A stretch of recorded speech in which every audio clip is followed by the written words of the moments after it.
Hail and well met. I'm guessing you're wanting shelter from the storm, right?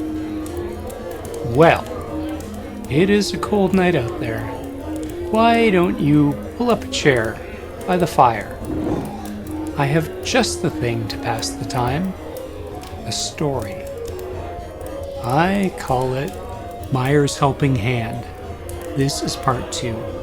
Welcome to the Lavender Tavern, my friend.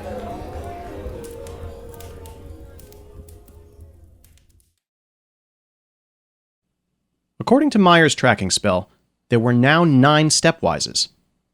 8 of them outside of his control. Now it was time to panic.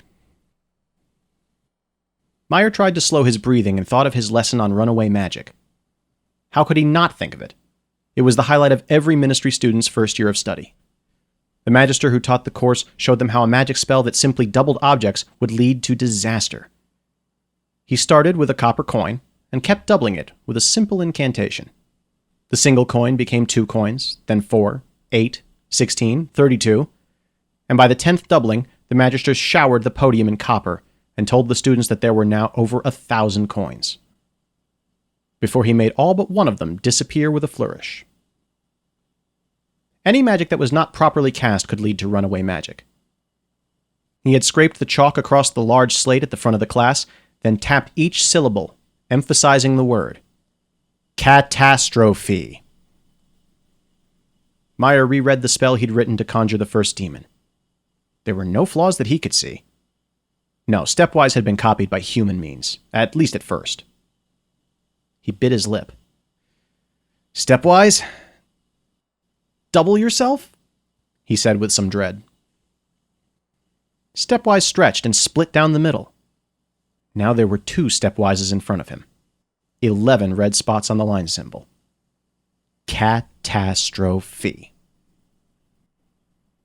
He could duplicate enough Stepwises to catch the other Stepwises now, but since at least one other person knew how to duplicate the rogue demons, there was no stopping them. And each demon used a tiny bit of mana, unnoticeable at first, but once it became a case of runaway magic, the mana would start adding up. Myer was a clever young man. He often had many clever ideas and brought these clever ideas to Alistair or the lower magisters. This time, he felt that the cleverest thing he could do was to say nothing. It would have been simple to deconstruct the Stepwises.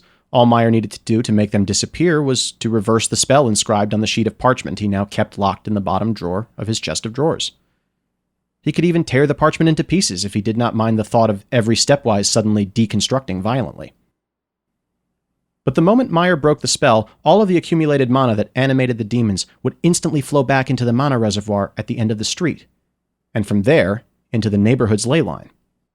The ministry would not fail to notice an increase in the supply of mana, especially when a young, clever minister resided only a short walk away. The next morning, Myer noted with a dull resignation that there were 14 red dots on the symbol. On his walk to the ministry, he spotted at least 2 Stepwises flitting about the buildings above him. One had a hammer in its mouth and the other carried an apple. If Alistair suspected anything, he remained mute. Suana claimed to be busy with solstice preparations. Even Getty was busy with what he called temple business. Raven, Myer noticed, had started to make elementary mistakes in the workroom. Using agate instead of tourmaline. Trying to undo a spell by drawing a sigil in a clockwise rather than counterclockwise direction. Even cracking her jade wand on the edge of her table as she attempted a particularly difficult incantation. She seemed newly preoccupied. Or, Myer thought, a bit ashamed, she had been preoccupied for a while, and he had only now started to notice. Raven usually stole away every midday on their break, leaving Alistair and Myer to eat hand meals and commiserate. On one break, Myer followed Raven at a distance and saw her enter the narrow, winding staircases that flanked the tower. When he stepped into the staircase, he saw her some flights above, huffing and puffing her way up. Then she suddenly reversed direction and came towards him. She must have seen him, and Myer was trying to determine an appropriate excuse when Raven came upon him and expressed surprise. "What are you doing?" she demanded. "The same as you?" Myer said tentatively. "I take exercise in these stairs every midday," Raven said. "You are free to join me." Then she turned from him and started back up the stairs. Myer was not much for exercise aside from the flight of stairs he had to climb to his lodging every night, so he struggled to keep pace with Raven. They climbed stairs in silence, broken only by his wheezing. When they neared the top of the ministry building, Myer asked her, "Are you all right?" "I'm fine," Raven said, turning again down the stairs. "Completely fine." She said this in the tone of one who is not at all fine. A minute later, Myer tried to bring the conversation back to life by saying, "I'm looking forward to the winter solstice. Are you?" Raven did not reply directly. Instead, she asked, "Will you spend it with your parents?" Myer had never discussed his parents with her, but he still wore the family emblem around his neck. Despite his distance from them, he was proud of the family history of spell work and service. "We no longer speak," Myer breathed. The stairs were now causing his legs and lungs some distress. "I left them a long time ago." "I never knew my parents," she said, picking up her pace and marching ahead of him. "I am sure you had your reasons, but I would gladly spend solstice with mine every year." Myer knew little of Raven, although they had worked side by side for 2 years. She was from a village in the east. She ate spicy food that smelled of cumin, and she sketched funny, distorted faces of himself and Alistair when she thought they weren't looking. Had he known she missed her parents, he never would have spoken in so cavalier a fashion. But of course she missed them, he thought, as they came to a final stop at the bottom of the stairs. And as he heaved and gasped for breath, Myer compared her to Getty, the foundling. Getty was happy to be apart from his parents. The temple elders were his parents now. But Raven, he had seen her looking unhappily at the higher-up magisters during ministry celebrations. She had no surrogate parents among them. He had never heard her speak of friends or other family. If anyone lived in shadows, it was her. Everyone, it seemed, was in search of something they did not or could not possess. The following morning, Myer could not find his ebony staff again, and as he was running late, he asked one of his stepwises to locate it. He felt no guilt. The minuscule amount of mana this would use would go unnoticed among the total amount used by all stepwises, and the demon was so helpful. A stepwise fetched him some fresh water from a nearby pond to aid in the ministry work he brought home. A stepwise quenched the light after Myer had gone to bed. A stepwise even lit his way to the chamber pot in the middle of the night. What else could a stepwise do? Myer spent a tipsy evening testing his demons with queries. A stepwise could predict the weather with some degree of success. About the same success as any lay prognosticator.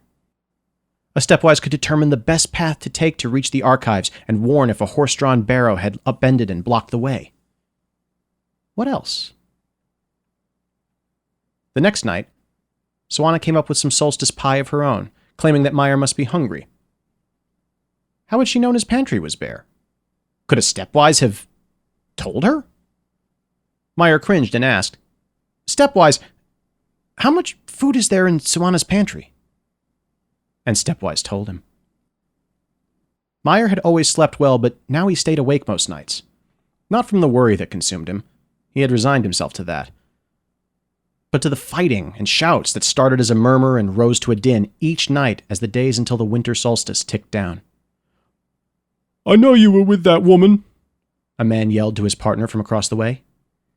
"You didn't go to work today. You went to the tavern," a woman scolded her partner. "You have been taking a potion, so you need not conceive," a husband sobbed to his wife. Every question had an answer, and every stepwise could find out any reasonably accessible information, even if it would normally remain a secret. The red dots multiplied along the line on the tracking parchment. The saga of Stepwise took some unusual turns. On a day when he felt little like cooking, Myer went by Ogden, the street vendor's stall, to pick up some rabbit on a stick. But the old man was under a cloud. Literally. Several stepwises floated in the air above his stall, each holding a banner reading, "Terrible food, bad service, don't eat here," and so on. They were just high enough to be out of reach, but low enough that anyone in the street could see them. Ogden batted at the sky in futility. "Do you see them?" he demanded. "I have tried to move my stall, but no matter where in Frostford I go, they follow me with their infernal banners." Myer did not know what to say, being the source of Ogden's problems in some way. Do you know why they're here? He asked finally. Ogden shrugged. Well, perhaps the rabbit was not as fresh as it could have been. One night! But does such a lapse merit this kind of retribution? Myer promised he would dispatch a Stepwise with a positive message once he reached his lodgings and took the rabbit on a stick with him. In times past, had he bought takeaway food from a street vendor, Myer would have had little recourse if it had been spoiled or lacked flavor, but now anyone could challenge the vendors, and at least one person had had the idea to do so. In his lodgings, Myer took one of his Stepwises out of the cage and wrote a message on a long strip of cloth. Reliable, tasty food. It occurred to him that the negative banners he'd seen did not have to be truthful. They could be from someone who bore a grudge against Ogden, or even a competing street vendor who wished to destroy the man's business. He tied the banner to the Stepwise's left foot and commanded it to fly to Ogden's stall. There was no way, Myer thought, that anyone who saw those banners could know if they were true at all. Anyone could say anything. Myer himself could start a campaign of whispers against someone without anyone being able to trace it back to him. By the time he had released this last Stepwise, the tracker parchment was a solid red line. The tracker had given Myer another idea. He took a smaller strip of cloth and imbued it with a distance spell, then wrapped it around his left wrist like a bracelet. Now, he could summon and command his Stepwise when he was away from his lodgings, even when he was in the workroom. All he needed to do was speak his command into the wristband, and a Stepwise would obey. Raven had been even more withdrawn than usual as the solstice finally approached. Myer went to the staircase at lunch to look for her, but it was empty and silent. He commanded his Stepwise to search for her, and when the demon flew to him, Myer followed it to one of the side doorways of the ministry, where he saw Raven from a distance, eating lunch alone. Myer could imagine some of the pain she felt. He knew what it was like to miss someone with all of your heart. He contemplated his Stepwise, now safe and hidden within his robes. A demon could not search for something connected that distantly to the present, though. Could it? Stepwise, Myer whispered to the demon. Can you find Raven's parents? The demon did not reply. Was this a problem too difficult for his creation? Then he pulled back his robe and observed the glyph inscribed on the back of the Stepwise's head. The symbol was rotating, as if the demon were thinking. Demons could not think, of course, but something was happening. Myer imagined the skies of Frostford darkened with Stepwises flitting to and fro on their errands, seeking information, delivering packages, pilfering valuables, and spying on neighbors, friends, lovers. Not only Frostford. From his figures, Myer knew there were more Stepwises than humans in the city. The demons must be spreading to neighboring towns. His suspicions were confirmed when, the day before the winter solstice, a Stepwise flew in through his window and dropped a note onto his table. Myer knew it was not one of his Stepwises. He dabbed a bit of red paint on their backs so he could tell them apart from the others. The note was from his parents, wishing him a happy winter solstice. They had not written it themselves. It was a ready-made greeting that could be bought at any stall in any small town. He was angry at the impersonal nature of it, but touched at the same time. They were 100 leagues away, and yet they could wish him a merry solstice as if they lived next door. He dropped off a fat suckling pig at Suana's lodgings that afternoon. She had the same seamed face and button eyes, but she was lighter, happier. I've been writing back and forth with old friends, Suana told him. We had lost touch so many years ago. Her Stepwise sat proudly on the table by the hearth. Clearly, she saw no need to conceal it. Everyone, it seemed, was having their wishes granted in some way. Except for Raven. And his own half-whispered wish that night so many weeks ago. He was ashamed to think of what he had wished for, and ashamed that he still wanted it to come true. In his ministerial training, Myer had often heard the metaphor of the mage who was impotent to grant his own wishes. Perhaps in the shadows of his mind, he did not truly want Stepwise to fulfill his heart's desire. Candles hung from the trees that lined Frostford, and a gentle snow fell on the day of the solstice. Peace and calm, Myer thought, although the fighting and the wishing and the spying continued. He locked his red-dabbed Stepwises in the tiny cage, hung it far from Bedlam's reach, and went for a walk by the light of the candles. If he closed his eyes, he could imagine the previous year's solstice, laughter and company, and... It was then that a hand clamped down on each of Myer's shoulders. He knew the insignia on the black gloves at once. There was no point in struggling. The ministry was quiet on this solstice day. He had never been this high up in the building. The room was vast, cavernous. The woman who spoke to him was mild and ordinary. This frightened him more than anything else. He did not remember the words. He did not have to. Myer was to stop all of the demons immediately. There were to be no more requests or wishes or messages. He was the only one who could reverse the spell. Of course, they knew he had created them. The contours of the spell he had used marked him as clearly as if he had stamped each stepwise with his own sigil. If he did not stop the demons that evening, he would be dismissed from the ministry, blacklisted, banned from the city, and the ministry would use every stepwise it could muster to hound Myer for the rest of his days. "You are a clever young man," the woman concluded. "Surely you can see that there is no other way." The gloved hands marched him downstairs. Stepwise had fulfilled many requests. And now there was only Raven's wish, and the wish he had made, but there was barely any time left for them to be fulfilled. He saw once more Raven's downcast face in his mind's eye, and Myer started to walk more and more slowly, dragging his feet through the slush of the Frostford street and sending mental wishes for the Stepwises to grant Raven's wish. Why was he so intent on helping her? Perhaps, he thought, it was so he could prove that he could undo what had happened, reunite people who had once loved each other. Love, though, was a task beyond Stepwise. "Enough dawdling," one of the guards said, and pushed him along roughly. "Make haste!" When they arrived at his lodgings, the men in the black hoods and black gloves stood impassively, while Bedlam hissed and spat at them. Myer reluctantly unlocked the drawer and drew out the original spell sheet. Then he began tracing the lines backwards with his stylus, unmarking the parchment as ink flowed out of the paper. He saw the two stepwises in the cage suddenly wink out of existence. It was over. The day after winter solstice was known as the Day of Commerce, but this year it became known as the Day of Complaint. Those who had become accustomed to using the demons for their everyday tasks did not like having those demons taken away from them, particularly on a solstice. Myer went to the ministry the following day as usual, but the door to the workroom was shut. He inserted his ebony staff into the lock, but the door would not open.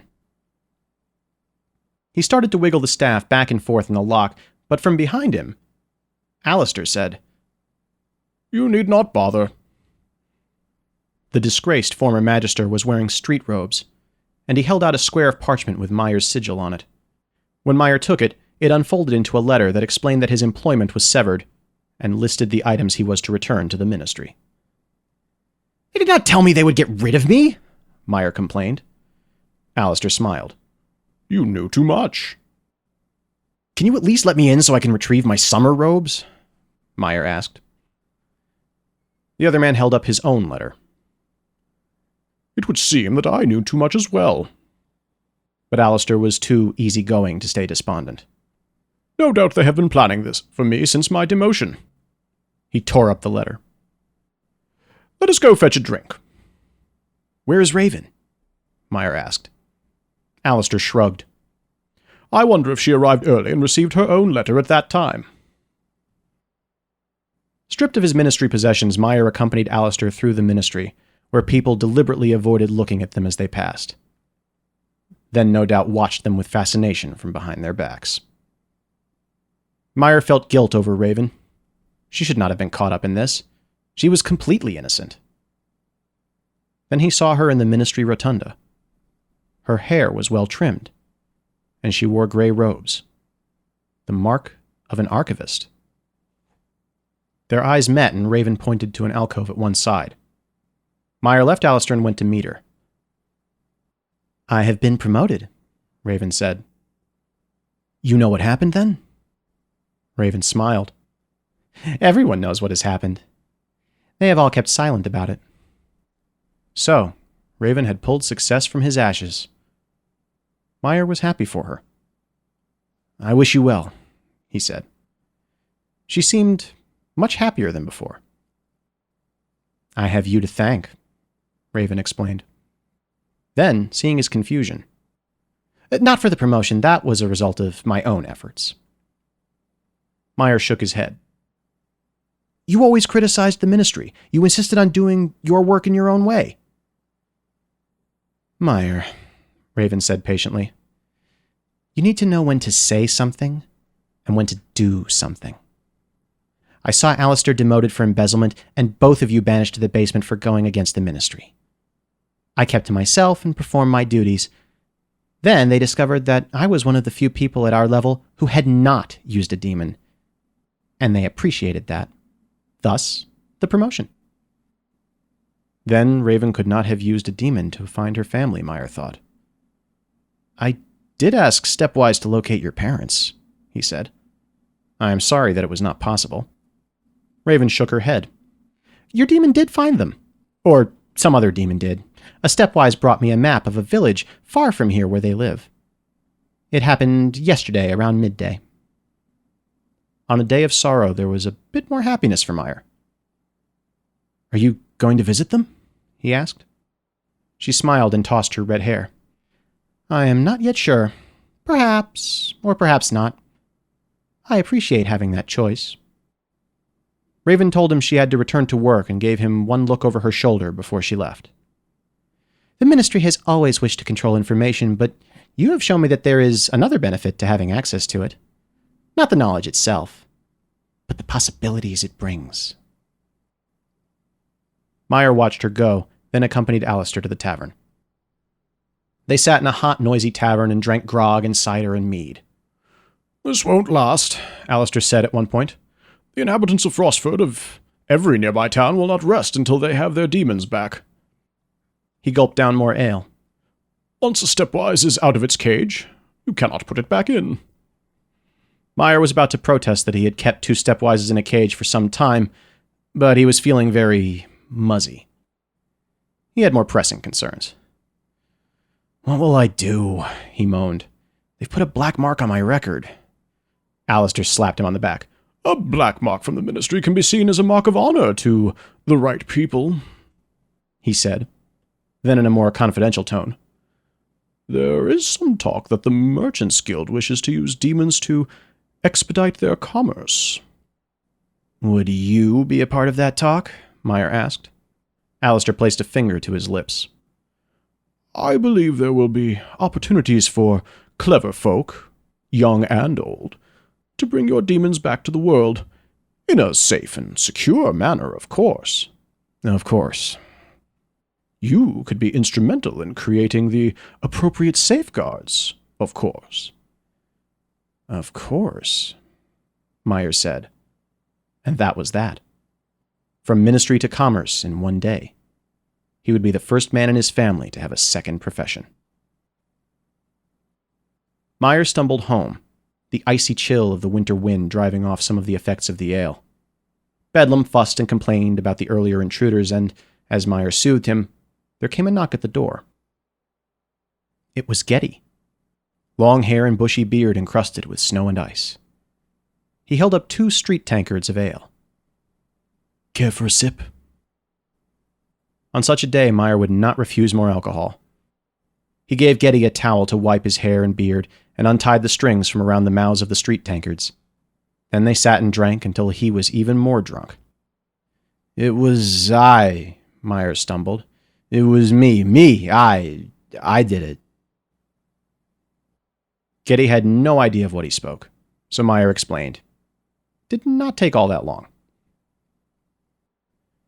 You turned the world of Frostford upside down in a week, Myer, Getty said admiringly. Knocked the ministry down a peg, too. I'm impressed. Myer smiled. That had been a side effect of his work, of course, but he was not about to deny it. Getty frowned. There is one thing, though. You mentioned that you'd made a wish that had gone unfulfilled. What was it? Myer looked around the empty lodgings and shrugged. It's not important. Not everyone gets their wish. You've heard the story of the cobbler who goes without shoes. We call it the story of the choir that has no sheet music, Getty said, then beamed. I did not tell you. We had our own demon at the temple. I asked it to find me the ideal man. And did it? He nodded his bushy beard. He's with a church on the other side of the city. We shall have some interesting discussions about the nature of the gods and religion, but I expect it will all work out in the end. I expect so. Getty got to his feet unsteadily after they had finished the street tankards. I like you a great deal, he said, breathing fumes of ale at Myer. I always knew that, Myer said, and smiled. Then he was alone in his quarters. Bedlam was fast asleep, wheezing and purring and dreaming, no doubt, of demon mice. Myer sat at the table in the darkness. The demons had given Alistair a new task and a new purpose, had led Getty to another man of religion, had taken Suana from her solitude and brought her close again with distant friends, had given Raven the chance to meet her parents should she want to take it. The demons had also started fights, helped lovers spy on each other, and no doubt helped humans to indulge in countless vices. Alistair had spoken of appropriate safeguards, but Myer was unsure that these were possible. A coin of any value must always have two sides. He thought of his own wish that he had spoken to his Stepwise that one night. Such a simple word. Perhaps that was why the demon had not been able to fulfill it. There were so many ways to interpret a wish for happiness. Bedlam awoke and strutted off. The Stepwises had fulfilled their purpose, finding things that had once been lost, friends, family, love, one way or another. As for Myer's own happiness, he could rejoice in seeing his friends happy. His quarters seemed larger than they had been, with more room for him to stretch and move around in. With Stepwise gone, he was no longer sharing living space with a demon. Myer smiled and thought one very last time of Thomas. He was no longer sharing living space with a ghost either. He had missed a chance with Getty, but there would be other chances with other men. And even if there were no more chances to be had, all Myer needed were his spells and his staff and his robes, ministerial or otherwise. With a spark of insight, he took up a pen and began to write. No doubt there must be a rational, alchemical solution to the problem of controlling runaway Stepwises.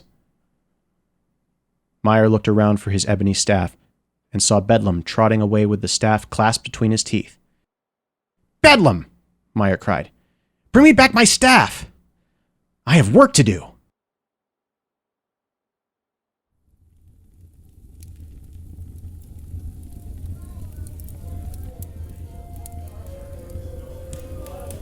Ah, look at that. The storm is settling and you are free to go.